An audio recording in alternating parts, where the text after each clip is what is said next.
Sri Sadgurubhyo Namaha.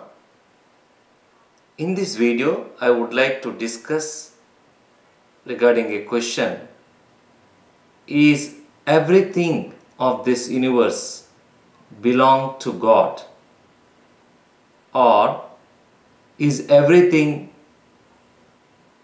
the God? There are two questions actually. One is everything of this universe belong to God? And another one is everything the God?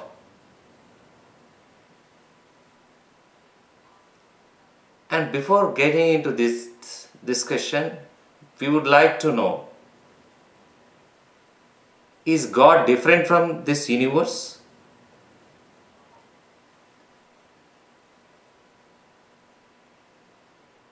In that case, how God created this universe? People are thinking that God is somewhere and He created this universe. Suppose if a person wants to create a pot, he needs a clay and a person to shape the pot from the clay. So in philosophical description, there are two causes. One is material cause and the other one is affective cause. And in the creation of the universe, a God is an effective cause. And what about the material cause? Okay, God is creating a universe, if you suppose. So God is an effective cause, but where is the material needed to create a universe? So, no, He is all powerful, He can create a world Himself without any material. Some people may say that. But it is illogical and it is unscientific too. So, because this universe is composed of many kinds of materials, energies and fields in it. So, this will not come like just by chanting a mantra or like just like choo-choo mantra. So, it's not like that. So, some people think that, as we discussed, the God is somewhere and He is creating this universe just out of nothing. That is highly impossible. Nothing can be created from nothing. So in that case also, if we say the question, God created the universe, in this sentence, God is subject, creation is the verb, and universe is the object. So creation means it is a verb, creation is action. So if something to be done, we need a person who has conscious. That means we need consciousness to do some karma or action. And also we need the material to work with. So to prepare some pot or to create a universe, we need some material. So that means whenever there is a consciousness, a material comes into picture. So whenever there is a material, there is an energy. So energy and matter are inseparable. So we can create, change a material into energy, and an energy can be changed into material, vice versa. So material and energy are two sides of the same coin. And whenever there is a material or energy, there is a field around it. So, for these materials and energy, there is a consciousness. Without the consciousness, we cannot do any work. Suppose, take an example. We have a big company in which there are huge mechanical engines. All engines are ready. Fuel is ready, electricity is ready, but one has to switch on The button, one has to press a button to start it.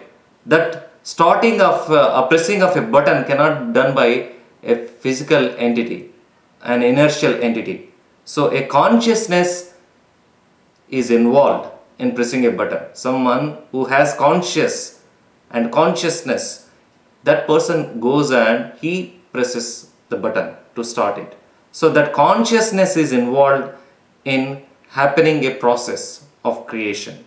So there is a consciousness and there is a material and energy and feel, then only this creation is possible. So whenever there is a consciousness, material and feel and energy, the same product is appearing in the form of universe. In the universe also, we are looking at matter, energy, feel and consciousness. That's what prapancham. Pra means consciousness, pancha means panchabhutas, 5 primary elements: space, air, fire, water and the earth, solid materials. So these are 5 plus consciousness, together this is a universe. So this is world, prapancha.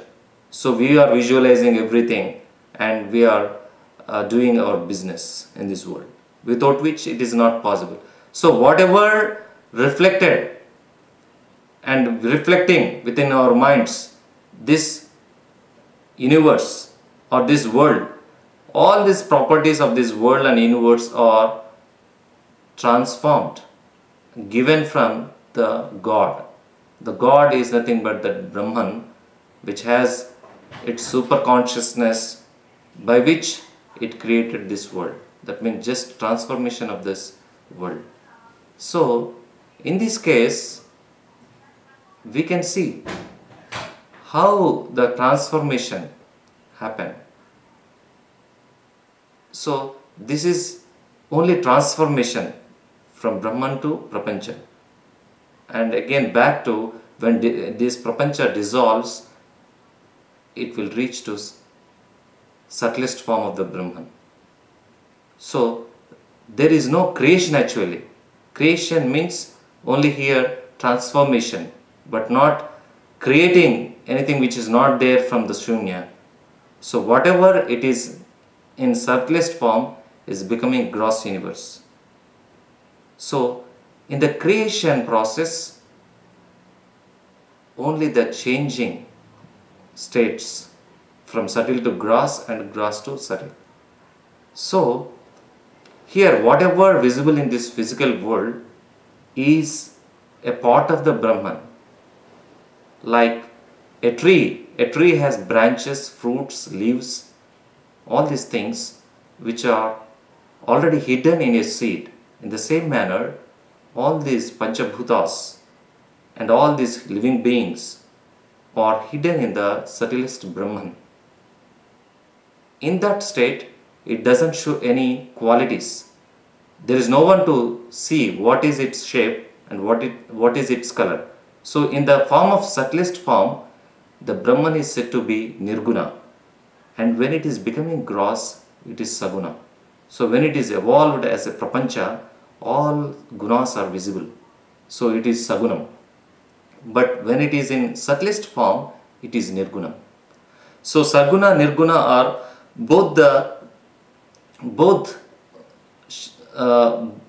these are 2 qualities of the same Brahman, both sides of the same kind. So according to Hinduism, everything is God, Chaitanyam. So everywhere you can see the Atma Chaitanyam, that is consciousness of Atman. In space it is in the form of Shabda, in air it is in the form of Sparshatan Matra, in fire it is in the form of Rupatan Matra, in Jala it is in the form of Rasatan Matra, and in Prithvi it is in the form of Gandhatan Matra. So the consciousness is evolved like 5 bands of spectrum in Panchabhutas. So everything is Brahman, everything is God according to Hindus. So that's why we bow to stone idols, we bow to holy water, we bow to yajna, in which holy fire we see, and we will visit Vayulingam, we will visit Akashalingam, and that's how Hindus worship entire Brahman, which is in the form of Panchabhutas. Like Brahman is like a seed and the whole Prapancha is like a tree. So here everything is God. But some people are telling everything belongs to God, that God is beyond of this universe, which is false. Just now we discussed. So God is not entirely different from this world, and we cannot say this everything belongs to Him. So nobody saw Him, and nobody confirmed that this everything world is belonging to some person, some superior administrator sitting on some other loka. So that is not true according to Hinduism. So according to Hinduism, Sarvabhutastham Atmanam Sarvabhuta Nichatmane. So in all bhutas there is a consciousness. Wherever there is consciousness, there are bhutas hidden in it. So that is the true philosophy of Vedanta of Hinduism, and by that we can confirm all the universe, everything in the universe is nothing but God. That God is nothing but consciousness. So everywhere we can see the consciousness. So that's how we define in Hinduism. Thank you so much. I'll see you in the next video. Bye-bye.